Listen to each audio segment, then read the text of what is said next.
Attention passionate Cleveland, BROWNS.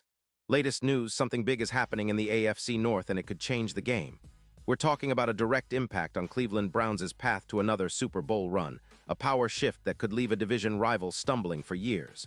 We're bringing this to you firsthand. But before that, if you're a true Cleveland Browns fan, subscribe to the channel to strengthen this passion even more. Show that you're also part of this family.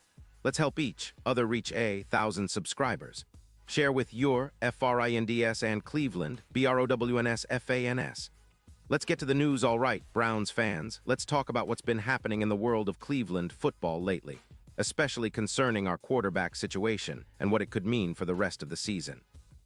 As you all know, the Browns have been navigating a really tricky period, especially with Deshaun Watson's injury recovery and how it could impact our playoff push.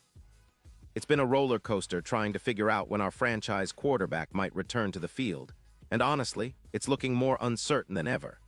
If you've been paying attention, Watson has been working hard to come back from that serious Achilles injury.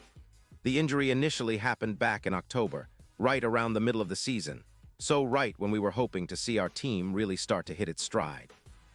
But then, just when he seemed to be making progress, he suffered a setback in January, which led to a second surgery. That setback has set him back further, and unfortunately, the timeline for his return is becoming more and more unclear. The latest update from Cleveland is that Watson is still not cleared for practice, according to reports from Mary Kay Cabot of Cleveland. The Browns are not planning to bring Watson back to practice this week. That's a tough pill to swallow, especially for a team that was counting on him to be a key piece for the stretch run. The coaching staff and front office are being cautious, which makes sense given how serious his injury was. It's better to err on the side of caution than rush him back and risk further setbacks. But as Browns fans, we're naturally anxious about what this means for our playoff chances. What makes this situation even more complicated is the possibility that the Browns might just decide to hold off until next season to fully bring Watson back. The team has the option to activate his 21-day practice window at any point, but it seems more and more likely they'll wait until the off-season program to get him back on the field. That would mean a few more weeks of uncertainty, and maybe even missing out on some crucial games if our playoff hopes depend on his presence. Browns head coach Kevin Stefanski hasn't officially commented on a timeline for Watson's return, which adds a layer of mystery to what we can expect in the coming weeks. Now, for all of us who are anxiously waiting to see Watson back in action, this is a tough pill to swallow. We know how talented he is, and we all believe that once he's fully healthy, he can elevate this offense to another level. But right now, the focus is on his recovery, and the Browns are playing it safe. The team will only activate him when they're confident he's ready, and that might be way down the line. So naturally, that leaves us wondering who will lead our offense in the meantime, especially with the playoff picture getting tighter by the week. The current backup situation adds an extra layer of intrigue. Dillon Gabriel, who's been filling in as our starter over the last 5 games, is dealing with a concussion sustained in Week 11 against the Ravens. That injury knocked him out of the game at halftime, and since then fans have been clamoring to see more of Shedeur Sanders, the young quarterback we drafted out of Colorado. Sanders finally got his chance to step in when Gabriel went down, but honestly it was a rough start. Completing just 4 passes for 47 yards and throwing an interception is exactly what you want from your rookie trying to make a mark. Still, it's early, and he's learning on the fly. With Gabriel expected to miss this weekend's game against the Raiders, Sanders is expected to get the start. But the Browns haven't officially named him the starter just yet. Head coach Kevin Stefanski mentioned they'll make that decision later in the week, once they see how Gabriel progresses. It's a delicate situation. On one hand, you want to give Sanders the chance to grow and gain confidence, but on the other, you're aware of the growing pains that come with a rookie quarterback stepping into such a critical role.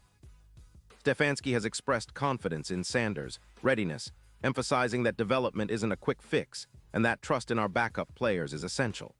This week's game against the Raiders is shaping up to be a real test. It's a chance for Sanders to show what he's got, especially with the offense relying heavily on our top pass catchers like Jerry Jeudy. The key will be how well Sanders can settle into this role and whether he can capitalize on the opportunities presented to him. Fans are eager to see progress, and I know many Browns supporters are rooting hard for this young quarterback to succeed. The coaching staff has shown patience and trust in him, and they believe that with the right preparation, he can perform at a higher level. Stefanski's comments underline that belief. He's confident that Sanders has been getting the reps he needs to be ready when his number is called.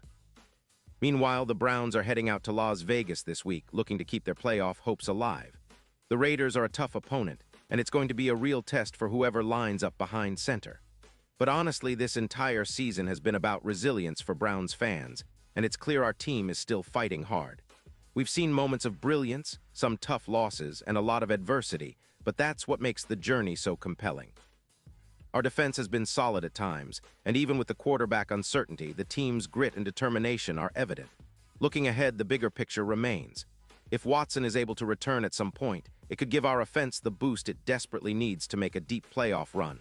But if not, we're going to have to lean heavily on our other weapons and hope for growth from our young players like Sanders. It's a challenging situation, but Browns fans are nothing if not resilient. We've seen our team overcome tough times before, and I believe we'll rally again, no matter what the future holds. The history of Cleveland football is filled with moments of perseverance and heart, and this season is no different. We've seen flashes of brilliance from Watson, and even in his absence, our team continues to fight and stay competitive. The coaching staff is doing everything they can to keep the team focused, and players like Jeudy are stepping up in critical moments.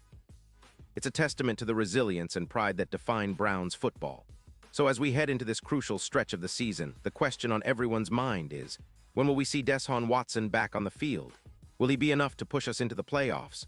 Or will young Sanders and Gabriel be enough to keep the season alive? Whatever happens, Browns fans, one thing is clear, our team's spirit is alive and well, and we're all in this together. We believe in this squad, in the coaching staff, and in our ability to turn things around. The journey might be uncertain right now, but our passion and support are unwavering. And now, Cleveland Browns fans, I want to hear from you. What's your take on this? Drop your thoughts in the comments below. Your opinion matters so much to us and to the Cleveland Browns. And don't forget, I'll be back soon with more updates, so stay tuned for the latest Cleveland Browns news. Let's keep the faith, stay loud, and keep supporting our team through thick and thin. Because when it comes down to it, Browns Nation, we're all about resilience, pride, and never giving up. Let's go Brown and Orange.